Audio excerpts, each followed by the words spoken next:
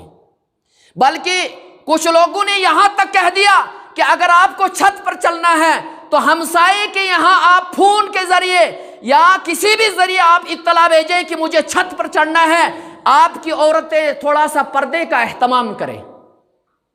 بہرحال اللہ تبارک و تعالی ہمیں کہنے سننے سے زیادہ عمل کی توفیق نصیب فرمائے۔